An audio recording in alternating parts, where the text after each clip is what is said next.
Halo anak-anak, Assalamualaikum warahmatullahi wabarakatuh. Gimana kabarnya? Semoga semuanya selalu dalam keadaan baik, sehat, dan bahagia.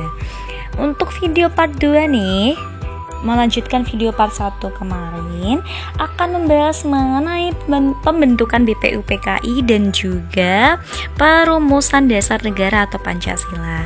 Nah anak-anak, sebelum masuk materinya nih, Bu Melisa mau tanya, selama di rumah aja kalian semua pasti bosen ya, tapi kalian pada belajar gak sih?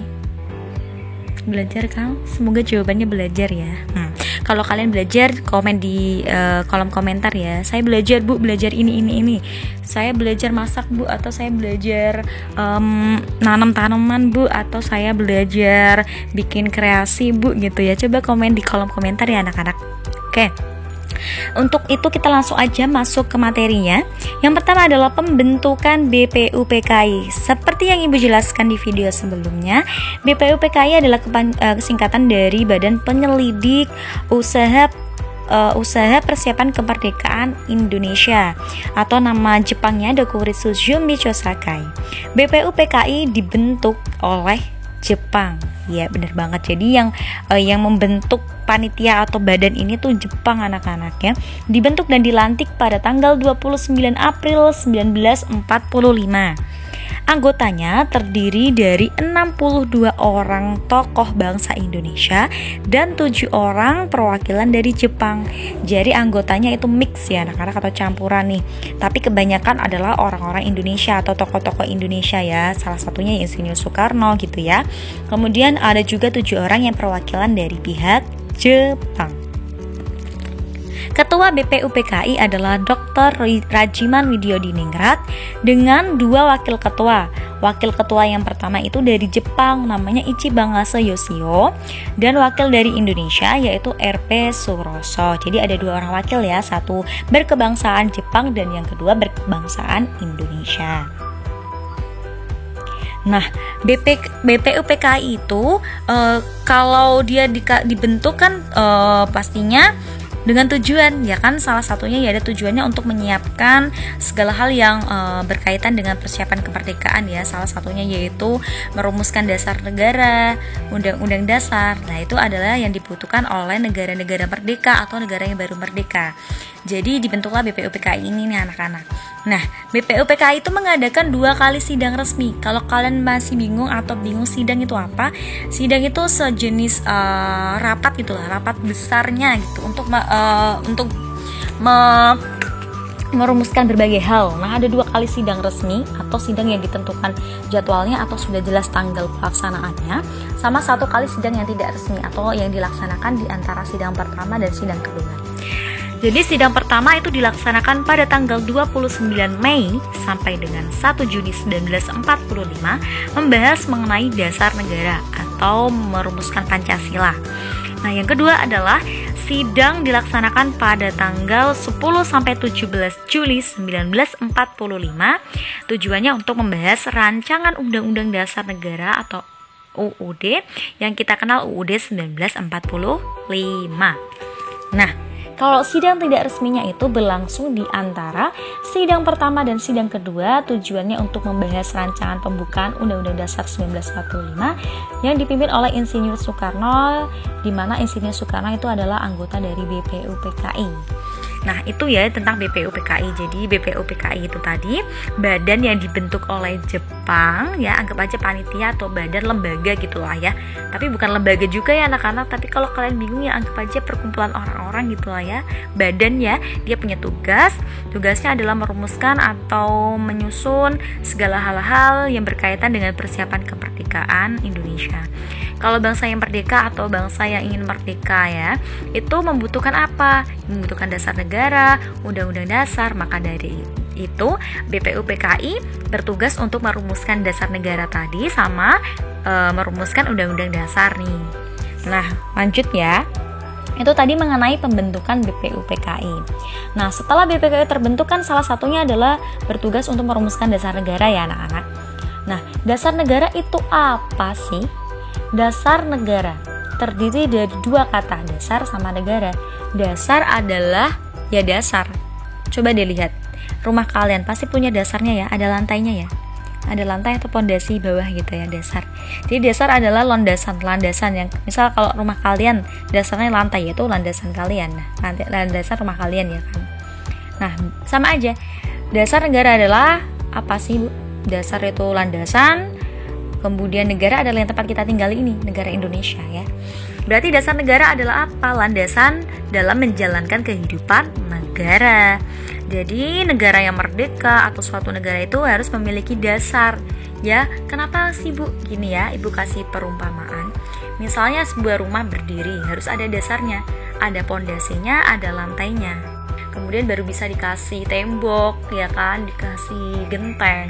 Harus ada dasarnya. Kalau nggak ada dasar, nggak ada pondasinya, nggak ada lantainya juga, gimana rumah itu bisa kokoh anak-anak kalau nggak ada dasarnya atau pondasi yang kuat? Misalnya tembok dibangun, di bawahnya pasti sudah ada landasannya ya kan, pondasinya biar kuat. Nah, sama dengan negara, ada dasarnya agar negara itu berdiri dengan kuat, menjalankan kehidupan negara, kehidupan bermasyarakat dengan kuat, punya arah yang jelas juga. Kalau ada dasarnya kan, mau melakukan kegiatan ini, mau melakukan program ini sudah jelas ada dasarnya anak-anak, seperti itu.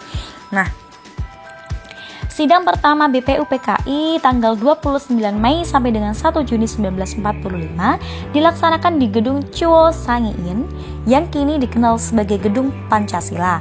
Sidang dipimpin oleh Ketua BPUPKI yaitu Dr. Rajiman Widyodiningrat, dan dalam sidang ini ada 3 tokoh negara yang menyampaikan usulan dasar negara atau menyampaikan usulan bunyi Pancasila.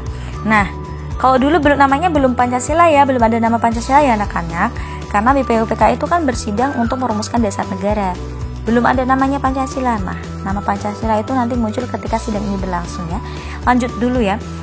3 tokoh yang mengajukan usulan dasar negara yaitu pertama Muhammad Yamin, kedua Mr. Supomo, dan ketiga adalah Insinyur Soekarno. Muhammad Yamin merupakan tokoh yang pertama menyampaikan usulan dasar negara pada tanggal 29 Mei 1945. Muhammad Yamin menyampaikan 2 usulan yaitu secara lisan. Secara lisan itu maksudnya dikatakan langsung atau keluar dari mulutnya, dibicarakan, itu secara lisan. Nah, kemudian usulan yang kedua adalah secara tertulis, berarti ditulis tangan ya. Nah, berikut usulan dasar negara yang disampaikan langsung atau secara lisan, diomongkan ya anak-anak.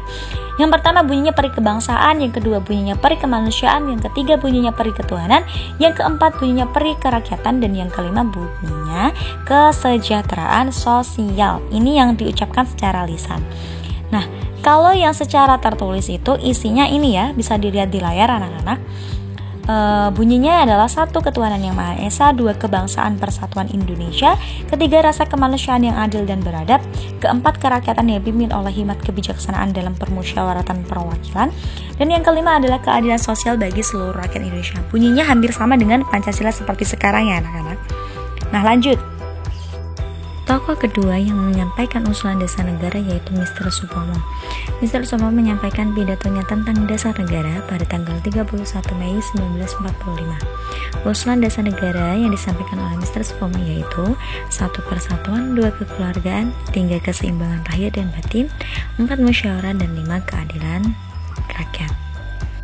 Menurut Supomo, ia menekankan bahwa negara Indonesia merdeka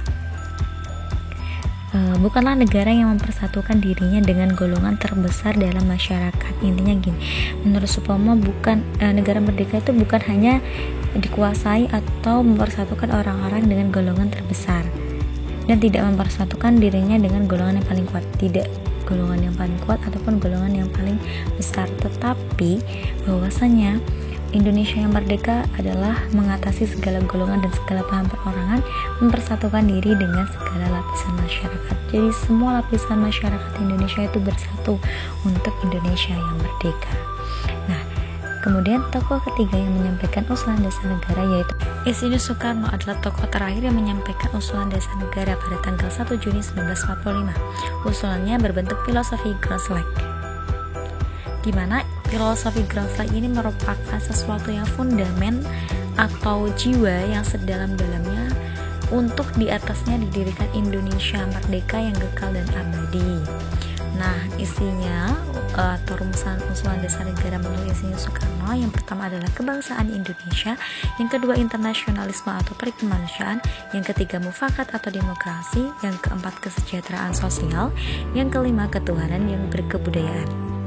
Nah, di tanggal 1 Juni 1945 inilah kemudian Insinyur Soekarno menurut atau berdasarkan petunjuk dari temannya yang ahli bahasa, rumusan dasar negara yang disampaikan oleh Insinyur Soekarno itu tadi diberikan nama atau diberi nama Pancasila. Panca terdiri artinya 5 dan sila artinya asas atau dasar. Jadi yang mengusulkan atau yang memberi nama Pancasila atau muncul istilah Pancasila itu dari siapa? Dari Insinyur Soekarno pada tanggal 1 Juni 1945. Jadi kalau ada peringatan Hari Pancasila tanggal 1 Juni ya, itu sebenarnya bukan lahirnya Pancasila seperti bunyinya yang kita kenal ada 5 sila, itu enggak, tetapi 1 Juni itu hari lahir atau munculnya nama Pancasila gitu ya anak-anak, diingat-ingat.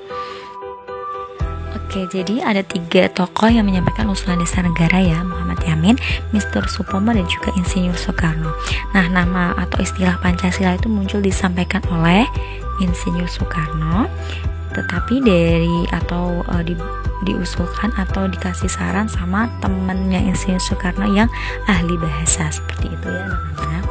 Nah, lanjut nih, saat sudah selesai sidang pertama BPUPKI ini, udah selesai sidangnya, kemudian Ketua BPUPKI Dr. Rajiman Widyodiningrat membentuk panitia kecil. Jadi ada di dalam BPUPKI itu dibentuk panitia kecil terdiri dari 8 orang, terdiri dari Insinyur Soekarno sebagai ketua dan 7 orang anggota, yaitu Ki Bagus Hadikusumo, Kiai Haji Wahid Hashim, Mr. Muhammad Yamin, Sutarjo Karto Hadikusumo, A.A. Maramis, Oto Iskandar Dinata, dan Dr. Andes Muhammad Hatta. Panitia kecil ini atau panitia 8 bertugas menampung dan mengidentifikasi rumusan dasar negara yang diajukan dalam sidang BPUPKI 1. Jadi tugasnya adalah untuk mengidentifikasi rumusan-rumusan, menampung rumusan yang telah diajukan oleh 3 tokoh tadi, gitu ya.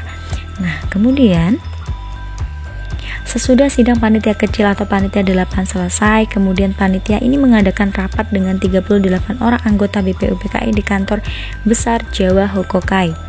Pertemuan tersebut kemudian menghasilkan dibentuknya panitia kecil yang dikenal dengan panitia 9 karena anggotanya terdiri dari 9. Kalian sepertinya semakin bingung ya, gini kan tadi kita mau ini ya, dari sidang BPUPKI 1 selesai nih, kemudian dibentuk panitia kecil yang namanya panitia 8. Panitia 8 bertugas untuk merumuskan dari usulan-usulan dasar negara yang udah disampaikan Muhammad Yamin, Supomo, Insinyur Soekarno, itu ya tugasnya. Nah, kemudian habis panitia 8 ini tadi berapat itu menentukan, kemudian diadakan sidang dengan panitia 8 bersama dengan anggota BPUPKI. Nah, di sidang ini kemudian dibentuk lagi panitia, jumlahnya 9 orang, namanya panitia 9. Jadi beda sama panitia 8 ya, panitia 9. Nah, panitia 9 itu bertugas untuk menyelidiki usul-usul mengenai perumusan dasar negara. Panitia 9 mengadakan rapat di rumah kediaman Insinyur Soekarno di Jalan Pegangsaan Timur nomor 56 Jakarta. Nah, jadi panitia 9 ini bertugas untuk menyelidiki dari usul-usul mengenai perumusan dasar negara. Tadi kan yang panitia 8 bertugas untuk menampung dan merumuskan dari usulan-usulan dasar negara. Nah, ketika ini sudah selesai dirumuskan, tugasnya gantian ke panitia 9 untuk menyelidiki nih usul-usul mengenai perumusan dasar negara tadi. Kemudian melalui beberapa perdebatan akhirnya dihasilkan rancangan pembukaan atau mukadimah hukum dasar atau undang-undang dasar. Jadi panitia 9 kemudian menghasilkan pembukaan undang-undang dasar atau mukadimah. Nah, naskah mukadimah yang ditandatangani oleh anggota panitia 9 dikenal dengan nama Piagam Jakarta atau Jakarta Charter. Nah, naskah mukadimah atau pembukaan undang-undang dasar ini kemudian dibawa ke sidang kedua BPUPKI pada tanggal 10 sampai 17 Juli 1945. Pada tanggal 14 Juli 1945, mukadimah atau pembukaan tadi disepakati oleh BPUPKI. Dalam alinea keempat Piagam Jakarta tersebut terdapat rumusan dasar negara. Jadi ini silakan dilihat di layar, ini adalah Mukadimah atau pembukaan Undang-Undang Dasar hasil dari Panitia 9. Di alinea keempat atau paragraf keempat, silakan dilihat. Ya, di situ ada tujuan negara Indonesia, juga di bawahnya berisi rumusan dasar negara atau bunyi Pancasila. Ya, di alinea keempatnya isinya adalah sila pertama ketuhanan dengan menjalankan syariat Islam bagi pemeluk-pemeluknya, kedua kemanusiaan yang adil dan beradab, ketiga persatuan Indonesia, keempat kerakyatan dipimpin oleh hikmat kebijaksanaan dalam permusyawaratan perwakilan, dan yang kelima keadilan sosial bagi seluruh rakyat Indonesia. Kalau kalian bertanya-tanya kenapa ya rumusannya itu berbeda dengan rumusannya berbeda dengan bunyi Pancasila sekarang ini, pasti kalian penasaran bukan? Bu Melisa juga penasaran, apa ya kira-kira? Jelas ya, yang berbeda apa? Coba dilihat. Bunyi Piagam Jakarta itu dengan bunyi Pancasila yang sekarang beda ya. Bedanya ada di sila 1, jelas ya, ketuhanan dengan menjalankan syariat Islam bagi pemeluk-pemeluknya diganti dengan ketuhanan yang Maha Esa. Nah, mengenai proses penggantiannya dan kenapa bisa diganti akan Bu Melisa jelaskan di video part 3. Jadi untuk video part 2 ini sudah selesai membahas mengenai perumusan dasar negara. Nah, di video part 3 nanti akan ada penjelasan mengenai penetapan Pancasila sebagai dasar negara. Jadi kenapa kapan sih Pancasila ditetapkan sebagai dasar negara, kayak gitu ya anak-anak. Nah, kekepoan kalian atau pertanyaan-pertanyaan kalian terkait materi silahkan bisa disampaikan di kolom komentar atau via chat saya atau di grup kelas, seperti itu ya anak-anak. Sekian materi untuk video part 2 ini. Kita akan bertemu lagi di video part 3. Semangat mengikuti pembelajaran. Jangan lupa selalu menjaga kesehatan. Wassalamualaikum warahmatullahi wabarakatuh.